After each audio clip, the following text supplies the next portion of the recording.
Waduh, ini kok semakin ngawur saja ya. Di sini bahkan ada berita, yaitu kebakaran depo Pelumpang, PKS desak direksi Pertamina mundur. Dan bahkan juga dari sini, kalau tak mampu urus Pertamina, legislator desak Ahok dan juga Erick Thohir mundur. Di sini juga yang tidak kalah menarik lagi, yaitu Sri Mulyani harus mundur sebagai tanggung jawab moral flexing anak buah. Menurut Anda bagaimana ya? Padahal diketahui dari 3 tokoh ini, yaitu Sri Mulyani, Ahok, dan bahkan Erick Thohir, sudah tidak diragukan lah kredibilitasnya. Apalagi sejak Erick Thohir diangkat menjadi Menteri BUMN, ya sudah melakukan usaha bersih-bersih lah. Bahkan juga laba BUMN juga semakin meroket, dan bahkan juga BUMN sekarang lebih transparan dan lebih akuntabel dalam mengelola setiap transaksi-transaksinya. Menurut saya sudah tidak diragukan lagi kalau Erick Thohir, apalagi juga Ahok. Apalagi jauh-jauh hari Ahok sudah mengingatkan pada saat menjadi Gubernur DKI Jakarta pada waktu itu, yaitu mengingatkan Anies Baswedan agar merelokasi warga Tanah Merah tersebut, tetapi juga tidak diindahkan dan bahkan juga memberikan IMB. Dan Sri Mulyani kok disuruh mundur ya? Apalagi sudah melalang buana kemana-mana, sudah menjadi Direktur Keuangan di Bank Dunia, sudah menjadi Menteri Keuangan pada tahun lalu. Sejak pemerintahan dijabat oleh Susilo Bambang Yudhoyono itu sudah menjadi Menteri Keuangan, dan bahkan sekarang ini juga sudah 2 periode menjabat sebagai Kementerian Keuangan. Tiba-tiba didesak mundur hanya karena ada oknum lah. Itu hanya ulah dari oknum tersebut, tiba-tiba disuruh mundur. Apalagi sekarang ini Sri Mulyani juga lagi bersih-bersih melakukan investigasi anak buahnya. Ya seharusnya jangan mundur lah. Dan menurut saya kalaupun mundur pasti tidak disetujui oleh Presiden Joko Widodo, karena Sri Mulyani pasti akan melakukan bersih-bersih sehingga di Kemenq, di Kementerian Keuangan besok bisa dipercaya oleh masyarakat lagi. Apalagi sekarang ini Kemenq juga telah memanggil lah kepala bea cukai di seluruh Indonesia. Entah nanti gimana hasil rilisnya ya. Akhirnya juga ketahuan siapa sih yang menyuruh Ahok mundur dan juga Sri Mulyani mundur. Ya ternyata orangnya itu saja sih. Bahkan di sini yang mendesak Erick Thohir mundur dan mendesak Ahok mundur ya lagi-lagi dari Demokrat. Yaitu di sini Menteri Badan Usaha Milik Negara Erick Thohir diminta tak sekedar mencari kambing hitam dengan mencopot Direktur Penunjang Bisnis PT Pertamina, Deddy Sunardi, imbas kebakaran depo Pertamina yang lalu. Anggota Komisi 7 DPR RI Sartono Hutomo ini dari Partai Demokrat menegaskan bahwa langkah tegas yang diambil oleh Menteri Erick Thohir tidak boleh hanya berhenti dan selesai dengan pencopotan Direktur Penunjang Bisnis PT Pertamina Deddy Sunardi. Pencopotan Direktur Penunjang Bisnis PT Pertamina merupakan hal yang wajar karena dinilai tidak mampu untuk melaksanakan tugasnya. Namun tidak boleh hanya berhenti di sana karena kesannya pencopotan itu hanyalah menjadi kambing hitam belaka, kata Karsono pada Kamis 9 Maret 2023. Nah, bahkan di sini juga dari PKS, yaitu malah mendesak Pertamina, direksi Pertamina mundur, yaitu kinerja Dirut PT Pertamina Nike Widiawati dan Komisaris Utama. Oh, tidak hanya Nike Widiawati, ternyata juga Basuki Cahayapurnama. Bukan tanpa alasan, sejak keduanya memimpin Pertamina, kebakaran kilang minyak sudah terjadi sebanyak 6 kali. Teranyar terjadi kebakaran di depo Pertamina Pelumpang, Jakarta Utara pada Jumat malam 3 Maret. Saya kira akan sangat baik bila direksi dan juga komisaris yang bertanggung jawab pada kejadian ini mengundurkan diri karena banyaknya korban jiwa yang berjatuhan, tegas anggota Komisi E DPRD DKI Jakarta. Nah, kalau yang dituntut mundur karena banyaknya korban jiwa, ini karena memang di situ memang lahan Pertamina. Kalau kita lihat dari foto-foto yang beredar di media sosial, pipa-pipa sudah dibangun di situ sebelum ada rumah-rumah warga, masih lahan kosong. Tetapi semakin kesini banyak warga yang tidak mengindahkan hal tersebut, tidak mengindahkan keselamatan. Akhirnya walaupun ada pipa-pipa Pertamina yang dibangun di situ, ya tetap saja di situ dibangun rumah, bahkan juga ada yang dibangun toko.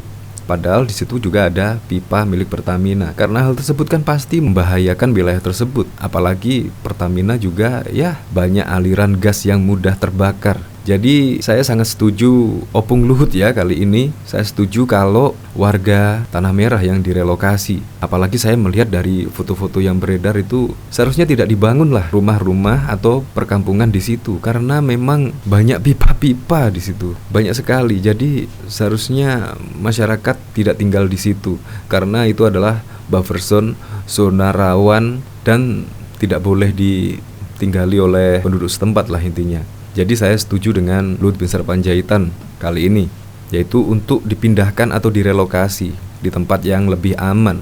Untuk lebih lengkapnya simak berita berikut ini, Good News Indonesia. Fenomena flexing atau pamer kekayaan elit Kementerian Keuangan Kemenq menjadi tamparan keras bagi Menteri Keuangan Sri Mulyani Indrawati. Direktur Eksekutif Indonesia Political Opinion, Deddy Kurniasyah menuturkan, Sri Mulyani memang tidak memiliki kewenangan untuk mengontrol kekayaan anak buahnya. Tetapi Menq tetap dianggap lalai atas flexing anak buahnya tersebut. Oleh karena itu, Deddy menganjurkan Menteri Keuangan Sri Mulyani mundur lantaran tidak mampu mengawasi sikap hedon anak buahnya. Menq seharusnya miliki sikap ksatria dengan melakukan audit skala besar di seluruh jajarannya, atau Menq mengundurkan diri sebagai pertanggungjawaban moral karena gagal menjaga wibawa pejabat di kementeriannya yang secara terang tidak menunjukkan empati pada situasi ekonomi masyarakat warga negara, tegas Deddy kepada kantor berita politik Rimol pada 1 Maret. Menurutnya, keterkejutan Sri Mulyani terhadap sikap flexing para pembantunya di Kemenq yang baru-baru ini muncul bisa dibilang terlambat. Pasalnya, fenomena flexing di elit Kemenq sudah lama terjadi. Untuk itu, Menq tidak saja lemah, tetapi memang tidak melakukan apapun untuk menjaga integritas bawahannya. Padahal, reputasi elit di jajarannya sudah terpuruk sejak lama, sehingga Menq tidak dapat seolah-olah kaget saat ini, tutup Deddy. Penonaktifan Rafael Alun Trisambodo sebagai pejabat di Direktorat Jenderal Pajak DJP seperti membuka jalan untuk membongkar sikap hedon sejumlah pejabat tinggi lain di internal Kemenq, salah satunya Kepala Bea Cukai Yogyakarta, Edi Darmanto, yang diketahui memamerkan motor gede dan pesawat Cessna melalui akun media sosialnya. Hal ini juga membuat sakit hati rakyat kecil, sebab di tengah himpitan ekonomi yang belum pulih, para pejabat tinggi justru cuek memamerkan kekayaannya. Kementerian Keuangan masih terus diwarnai kemelut, kali ini menyasar kepada Menteri Keuangan Sri Mulyani, yakni ASN Direktorat Jenderal Pajak DJP Pematang Siantar, Sumatera Utara, Bursok Antoni Marlon. Bursok kecewa dengan kepemimpinan Sri Mulyani di Kementerian Keuangan yang dinilai tebang pilih dalam menanggapi aduan. Perlakuan yang diterima oleh Bursok sangat berbeda dengan yang menimpa Rafael Alun Trisambodo, ayah dari Mario Dendi tersangka kasus penganiayaan. Hal ini diungkapkan oleh Bursok karena pengaduannya yang telah diajukan padanya 2 tahun yang lalu, tetapi hingga sekarang masih tidak ditanggapi oleh Menteri Keuangan Sri Mulyani. Apa yang sebenarnya menimpa Bursok? Permintaan Bursok agar Sri Mulyani mundur dari jabatannya sebagai Menteri Keuangan berawal dari pengaduan investigasi bodong 2 tahun lalu. Investasi bodong 2 tahun lalu, pengaduan yang sudah dilayangkan Bursok tidak ditanggapi oleh Sri Mulyani. Kementerian Keuangan menyebut Bursok sebagai korban investasi bodong yang sangat kecewa. Bursok sempat viral karena mengirim surat terbuka kepada Menteri Keuangan Sri Mulyani dan pimpinan DPR RI yang tersebar di media sosial WhatsApp dan juga Twitter. Bahkan kini menjadi salah satu trending topik terkait viralnya surat terbuka tersebut dan meminta Sri Mulyani mundur dari jabatannya.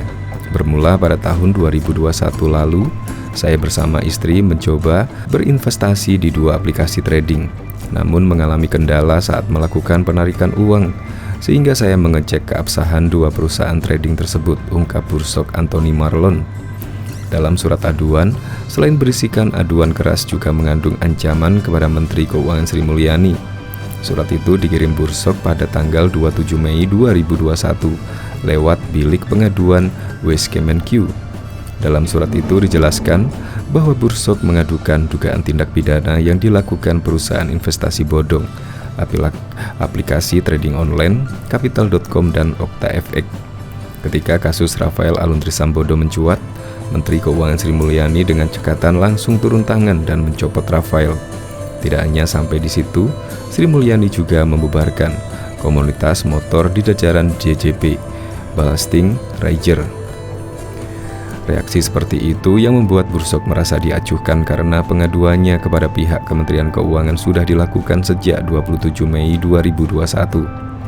Staf khusus Menteri Keuangan Justinus Prastowo melalui akun Twitter Prasto menanggapi aduan Bursok Anthony Marlon. "Halo Bung, belum apa-apa kok sudah ngecap Bu, SMI busuk. Dibanding menebar kebencian mestinya tak sulit ya mencari kebenaran. Pengaduan urusan pribadi Bursok Anthony Marlon ini tak pernah dilengkapi substansi atau bukti. Bagaimana mau diproses? Saya jelaskan ya," cuit Prasto. Justinus mengatakan bahwa laporan Bursok mengandung kepentingan pribadi dan pelapor harus menjelaskan lebih detail dugaan penyimpangan yang diadukan. Justinus juga meminta Bursok untuk melapor ke polisi mengenai persoalan ini. Bahkan Menteri Badan Usaha Milik Negara atau BUMN, Erick Thohir diminta tak sekedar mencari kambing hitam dengan mencopot Direktur Penunjang Bisnis PT Pertamina, Deddy Sunardi, imbas kebakaran depo Pertamina Pelumpang, Koja, Jakarta Utara beberapa waktu lalu. Anggota Komisi 7 DPR RI Sartono Hutomo menegaskan bahwa langkah tegas yang diambil oleh Menteri BUMN Erick Thohir tidak boleh hanya berhenti dan selesai dengan pencopotan Direktur Penunjang Bisnis PT Pertamina, Deddy Sunardi. Pencopotan Direktur Penunjang Bisnis PT Pertamina merupakan hal yang wajar karena dinilai tidak mampu untuk melaksanakan tugasnya. Namun tidak boleh hanya berhenti di sana, karena kesannya pencopotan itu hanyalah menjadi kambing hitam belaka, kata Sartono pada Kamis 9 Maret 2023. Kepala Departemen Perekonomian DPP Partai Demokrat ini juga menuntut agar Komisaris Pertamina, yakni Basuki Cahayapurnama alias Ahok, bertanggung jawab atas kebakaran yang terjadi. Sartono mendesak mantan Gubernur DKI Jakarta tersebut mundur dari jabatannya sebagai Komisaris Pertamina. Ada salah satu Komisaris Pertamina yang merupakan mantan Gubernur Jakarta. Tahu sejak lama ada fasilitas Pertamina yang berbahaya di sekitar pemukiman warga, hanya diam saja. Saya pikir dia wajib mundur sebagai bentuk pertanggungjawaban moral, tegas dia. Sartono juga menyinggung soal kesibukan Menteri BUMN Erick Thohir sebagai Ketua Umum PSSI. Sartono bahkan menantang Erick Thohir untuk mundur dari jabatannya sebagai Menteri BUMN bila memang tak mampu lagi mengurus kementerian yang membidangi perusahaan plat merah tersebut. Akhir-akhir ini, Menteri BUMN sendiri tengah sibuk dengan kepentingannya sendiri sebagai Ketua Umum PSSI. Saya pikir kalau tidak mampu lagi memimpin Kementerian BUMN, lebih baik mundur dari posisinya dan fokus saja mengurus PSSI, jelas Sartono. Ketegasan Sartono sendiri beralasan, pasalnya peristiwa kebakaran di berbagai fasilitas Pertamina ini tidak hanya terjadi di Pelumpang. Menurut Sartono, kejadian ini merupakan rentetan kecelakaan di banyak fasilitas Pertamina sehingga menjadi masalah serius. Di sini Kementerian BUMN dan Menteri BUMN harus hadir dalam perbaikan Pertamina secara menyeluruh. Karena sebagai pengelola BUMN, Kementerian dan Menteri punya tanggung jawab secara profesional dan juga moral dalam mengelola Pertamina, pungkasnya. Pencopotan Direktur Penunjang Bisnis PT Pertamina, Deddy Sunardi, dinilai semata upaya kambing hitam. Karena itu, Komisaris Utama Komut Pertamina Basuki Cahayapurnama alias Ahok juga didesak mundur dari jabatannya. Desakan tersebut datang dari anggota Komisi 7 dari fraksi Demokrat Sartono. Menurut dia, salah satu komisaris Pertamina yang merupakan mantan Gubernur Jakarta itu sudah tahu sejak lama terkait adanya fasilitas perseroan yang berada dalam status berbahaya di sekitaran pemukiman warga. Dia hanya diam saja. Saya pikir dia wajib mundur sebagai bentuk pertanggungjawaban moral. Lebih jauh lagi, ia juga menjelaskan Berbagai peristiwa kebakaran tidak terjadi hanya di depo Pertamina Pelumpang, namun banyak rentetan kecelakaan lainnya yang tentu menjadi persoalan yang sangat serius. Menurutnya, pencopotan salah satu direksi Pertamina merupakan hal wajar karena tidak mampu melaksanakan tugas terkait insiden kebakaran depo Pertamina Pelumpang beberapa waktu lalu. Namun, tidak boleh hanya berhenti di sana, karena kesannya pencopotan ini hanyalah menjadi kambing hitam. Di sisi Kementerian BUMN dan Menteri BUMN harus hadir dalam perbaikan Pertamina secara menyeluruh, karena sebagai pengelola BUMN, Kementerian dan Menteri punya tanggung jawab secara profesional dan juga moral dalam mengelola Pertamina, ungkapnya. Sebelumnya, Kementerian Badan Usaha Milik Negara memutuskan untuk memberhentikan Dedi Sunardi dari jabatan sebagai Direktur Penunjang Bisnis Pertamina. Sementara terkait posisi Nike Widiawati sebagai Direktur Utama Pertamina belum ada informasi lebih lanjut. Posisi Direktur Penunjang Bisnis Pertamina dialihtugaskan kepada Direktur Logistik dan Infrastruktur Pertamina Eri Widias Tono. Bahkan juga kinerja Dirut PT Pertamina Nike Widiawati dan Komisaris Utama Pertamina Basuki Cahayapurnama alias Ahok juga dipertanyakan publik. Bukan tanpa alasan, sejak keduanya memimpin Pertamina, kebakaran kilang minyak sudah terjadi sebanyak 6 kali. Teranyar terjadi kebakaran di depo Pertamina Pelumpang, Jakarta Utara pada 3 Maret malam. Saya kira akan sangat baik bila direksi dan komisaris yang bertanggung jawab pada kejadian ini mengundurkan diri karena banyaknya korban jiwa yang berjatuhan, tegas anggota Komisi E DPRD DKI Jakarta Abdul Aziz saat berbincang dengan kantor berita politik Rimol. Dalam peristiwa tersebut, setidaknya ada 19 nyawa dan puluhan warga lainnya mengalami luka-luka. Menurut politikus Partai Keadilan Sejahtera itu, ada tidaknya warga di daerah tersebut. Sebuah depo tidak boleh terbakar dan harus ada pengamanan yang berlapis, sehingga aman bagi lingkungan sekitar, pungkas Abdul Aziz. Berikut catatan redaksi mengenai kebakaran kilang minyak Pertamina. Kebakaran Balongan 29 Maret 2021, Cilacap 11 Juni 2021, Cilacap 13 November 2021, Balikpapan 4 Maret 2022, Balikpapan 15 Mei 2022, dan Pelumpang 3 Maret 2023. Bahkan diketahui pada waktu lalu dalam aksi 212 pada Jumat 21 Februari kemarin, terdapat seruan yang ditujukan kepada Komisaris Utama PT Pertamina Basuki Cahayapurnama alias Ahok untuk mundur dari jabatannya. Hal ini lantaran pria yang lahir di Bangka Belitung itu disebut banyak terlibat kasus korupsi. Berbeda dengan Menteri Koordinator Bidang Kemaritiman dan Investasi Luhut Binsar Panjaitan, ia menyebut bahwa Ahoklah yang banyak mempublikasikan kasus-kasus tersebut. Bahkan, dirinya mengaku senang atas bergabungnya Ahok di dalam tubuh perusahaan badan usaha milik negara. Dia dituduh korupsi. Ya, kalau saya boleh cerita, malah Pak Ahok itu yang menemukan banyak sekali masalah-masalah yang mau diperbaiki di Pertamina. Kita bersyukur ada Pak Ahok, ungkapnya di kantornya pada Selasa 25 Februari yang lalu. Menteri Badan Usaha Milik Negara BUMN Erick Thohir pun turut berbicara akan hal tersebut. Jika sempat ada aksi demonstrasi 212 meminta Ahok untuk diturunkan dari kursi Komisaris Utama Pertamina, Erick menanggapi permintaan itu merupakan hal yang wajar. Hal itu bagian dari demokrasi. Era Indonesia sekarang kan era demokrasi. Ketika ada sebagian kelompok yang mengemukakan pendapatnya bahwa ada ketidakpuasan, itu ya normal-normal saja. Tuturnya di kantor Pertamina, Jakarta, Sabtu 22 Februari 2020 yang lalu. Seperti diketahui pada aksi tersebut, Direktur Eksekutif Indonesian Research Study Marwan Batubara berorasi untuk meminta Ahok turun dari jabatannya. Bahkan disebutkan bahwa Ahok terlibat dalam 6 kasus korupsi yang berada di Indonesia.